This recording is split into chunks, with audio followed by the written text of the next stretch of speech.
Good morning student, welcome to physics class. Previous lecture में हम लोग लेंसेज का कॉम्बिनेशन डिस्कस कर चुके थे। आज का जो हमारा लेक्चर रहेगा वो important definition related to lens रहेगा। लेंसेज से संबंधित कुछ इंपॉर्टेंट डेफिनेशंस के बारे में बात करेंगे। जैसे सबसे पहली डेफिनेशन है ऑप्टिकल सेंटर।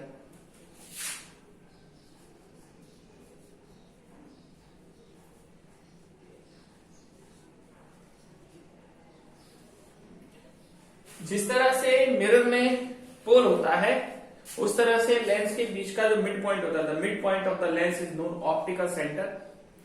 और इस पर इंसिडेंट होने वाली लाइट अनडेविएट बिना किसी डेविएशन के पास आउट हो जाती है, यानी उस पर रिफ्रैक्शन नहीं होता। इसके बाद दूसरी डेफिनेशन है first principal focus. First principal focus मैं इस तरह से समझाता हूं आपको। जैसे ये आपका एक कॉन्वेक्स लेंस है, तो एक तरफ ऑब्जेक्ट होगा, एक तरफ इमेज बनेगी। तो ऑब्जेक्ट के पास जो फोकस होगा, the focus near to the object, वो कहलाएगा आपका first principal focus. And the focus which is close to the image, और जो इमेज के पास होगा उसको अपन बोलेंगे सेकेंड प्रिंसिपल फोकस। ये बहुत सही तरीका है फर्स्ट प्रिंसिपल फोकस और सेकेंड प्रिंसिपल फोकस को निकालने का। जो हमारी अगली डेफिनेशन रहती है वो रहती है सेकेंड प्रिंसिपल फोकस।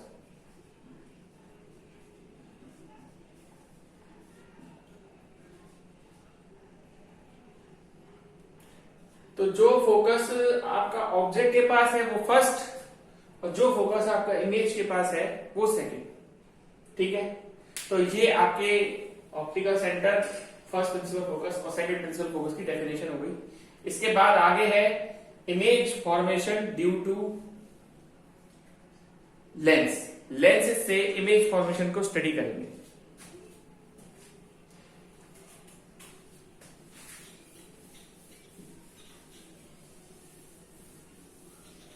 मिरर की ही तरह इसमें भी कुछ पॉइंट्स हैं, देखिए।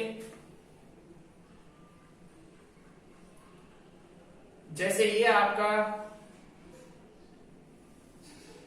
कॉन्वेक्स लेंस है,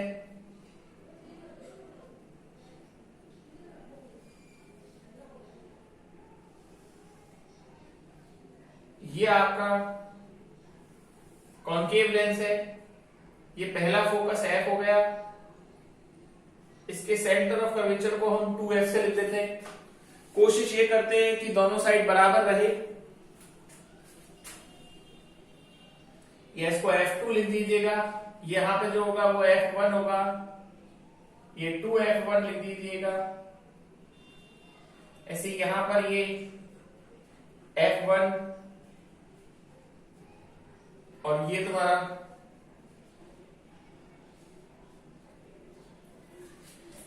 ये मैंने अभी आपके सामने फोकस बनाया है, फर्स्ट प्रिंसिपल फोकस और सेकंड प्रिंसिपल फोकस। तो पहला पॉइंट क्या है? The light ray parallel to the principal axis after reflection through convex lens passes through second principal focus. Principal axis के पैरेलल जाने वाली लाइट कॉन्वेक्स लेंस में reflection के बाद सेकंड प्रिंसिपल फोकस से होकर जाएगी।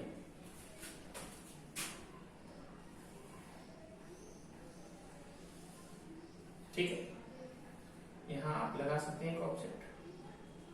और कॉन्वेक्स लेंस में क्या होगा कि ये लाइट पीछे की तरफ मिलाने पर आपको फर्स्ट प्रिंसिपल फोकस पर आती हुई मिलेगी।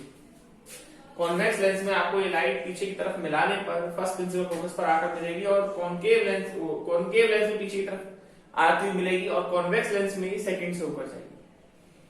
दूसरी पॉइंट क्या है, देखिए।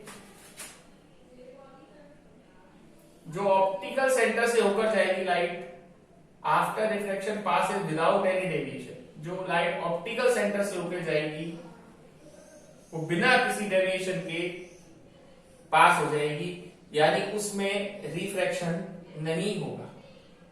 तो इस तरह से आपकी इमेज बन गई।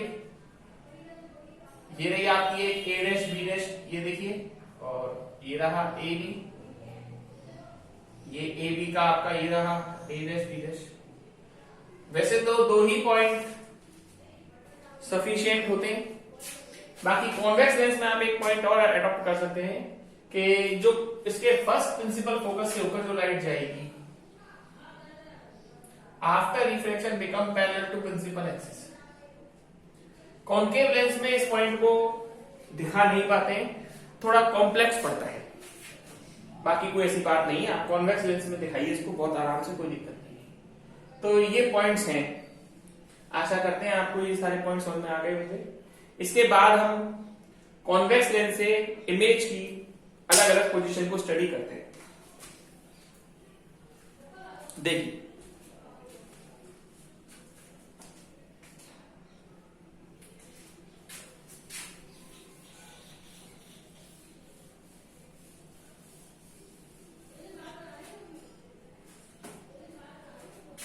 सब image formation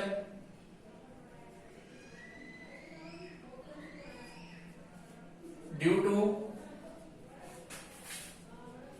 convex lenses. Convex lens से इमेज फॉर्मेशन, सबसे पहला पॉइंट,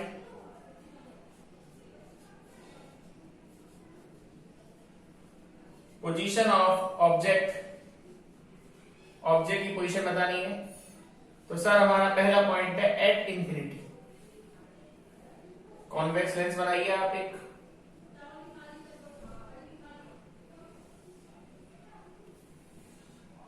ये फोकस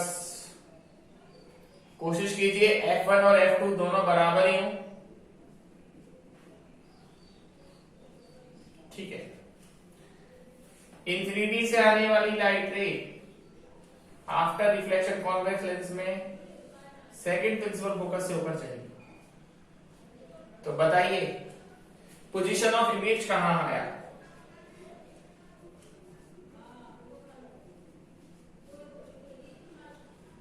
पोजीशन ऑफ इमेज कहां बनेगी? Image at F.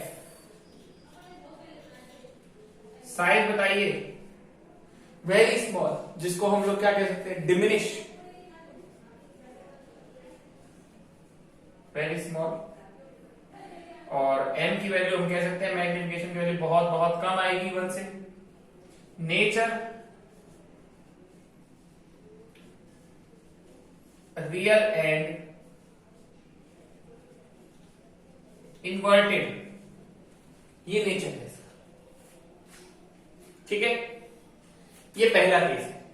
अब धीरे धीरे इसको खिसकाते हुए लाना है। जैसे अब अगली बार आपकी पोजीशन ऑफ ऑब्जेक्ट सेकंड जो रहेगी वो रहेगी eight between 2f and infinity.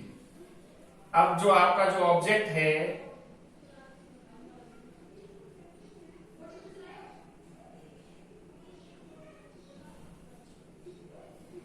अब जो आपका ऑब्जेक्ट है उसको आपको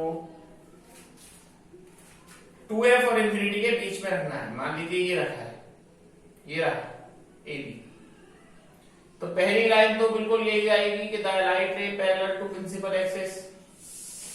दूसरा, आप इसके सेंटर ऑफ कर्वेचर से होकर गुजार दीजिए और ये बनी इमेज। जब ऑब्जेक्ट आपका 2f और इंफिनिटी के बीच में है तो इमेज की पोजीशन है between f and 2f। Size आपको दिख रहा है, स्मॉल है, छोटा है।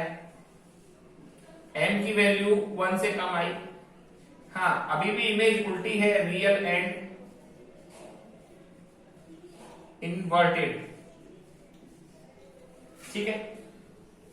तीसरी पोजीशन पे हमको से 2f पर रखना है। तीसरी पोजीशन में आपको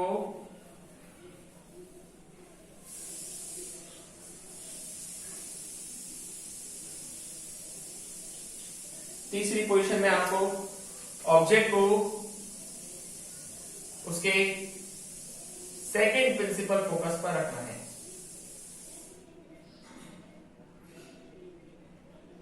बहुत अच्छी तरीके से मेजर करके आप बनाइएगा, नहीं तो ये इमेज काफी बच्चों की गलत बनती है। At 2f the light ray parallel to principal axis after diffraction passes through first principal focus।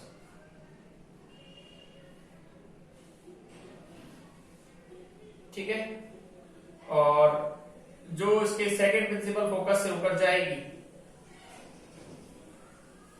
देखिए मेरे से थोड़ा सा ये गड़बड़ बना है, वैसे मैं आपको बता दूं,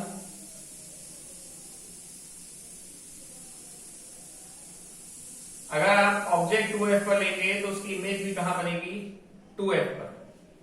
ये बिल्कुल उसी तरीके से है जैसे मिरर में सेंटर ऑफ कर्वेचर पे लेते थे, तो सेंटर ऑफ कर्वेचर पे बनती है, तो पोजीशन ऑफ इमेज भी कहां आई, 2f, सेम साइज की है। नेचर आपका रियल इन्वर्टेड है, रियल और इन्वर्टेड। ठीक है, इसके बाद अगली पोजीशन देखिएगा। अगली पोजीशन में हमको 2f और f के बीच में लाना है।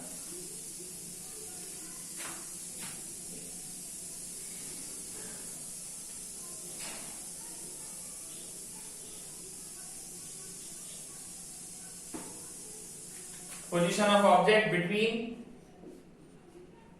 2f and f। आपने ऑब्जेक्ट को 2f और f के बीच में रखा है, ठीक है। ये f, ये आपका 2f, ये भी f, ये 2f, आपने इसको यहां रखा है। जो प्रिंसिपल एक्सिस के पैरेलल लाइन जाएगी वो फोकस से ऊपर चली गई, जो ऑप्टिकल सेंटर से होकर जाएगी, थोड़ा सा ध्यान से बनाइएगा, क्योंकि अगर ये थोड़ी भी गलत हो जाती है तो सही नहीं बनती है।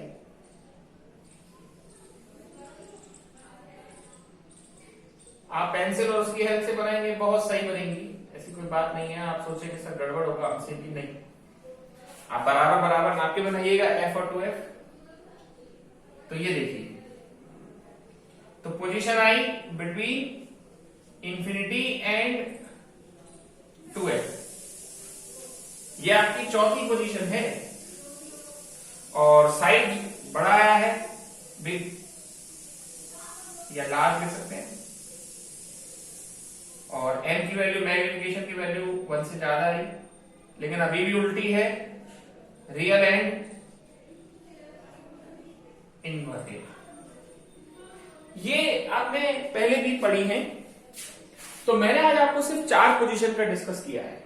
जो रिमेनिंग पोजीशन रह गई, एक बार f पर आएगा, फिर f और ऑप्टिकल सेंटर के बीच में, फिर image formation due to concave समझाया जाएगा आपको। तो ये जो रिमेनिंग पोर्शन है वो मैं आपको कल समझाऊंगा। बाकी आप ये बताइए, इसको करने के लिए आपको पेंसिल रबर कटर की हेल्प से ही इसको आप बनाएं तो बहुत अच्छा आपका डायग्राम बनेगा, बहुत बढ़िया डायग्राम बनेंगे।